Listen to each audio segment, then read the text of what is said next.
President Trump is on his way to China, where the fighting in Iran is going to be one of the biggest topics of discussion. Yeah, the president says the ceasefire between the U.S. and Iran is on life support after he rejected Iran's response to the latest peace proposal. Defense Secretary Pete Hegseth and Joint Chiefs Chairman General Dan Kane face lawmakers today as part of the budget hearings.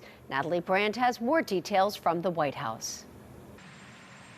President Trump previewed his high-stakes summit with Chinese President Xi Jinping leaving the White House Tuesday on his way to Beijing. He's been a friend of mine. He's been somebody that we get along with.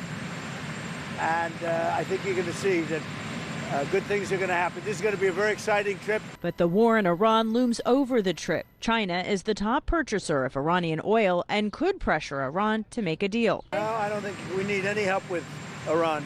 We'll win it one way or the other. The president also said high gas prices globally and in the U.S. won't force his hand.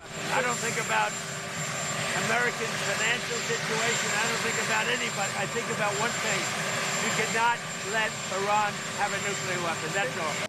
In addition to the war, tariffs, artificial intelligence, and Taiwan will all be major summit topics, with President Xi expected to press Trump on slowing U.S. arms sales to Taiwan. There are weapons sales which have been on hold that the president has not authorized to Taiwan, and I wonder if you could give me an update. The president's on the cusp of a trip, and I'll be with him, and he will make all the decisions related to that. Defense Secretary Pete Hegseth answered questions on Capitol Hill about the status of the ceasefire with Iran and the administration's next steps. A negotiated settlement could be the outcome here, where Iran does not have nuclear capabilities, and from the Department of War perspective, we're here to support those options. The Pentagon also gave lawmakers an updated estimate for the cost of the war, now said to be around $29 billion.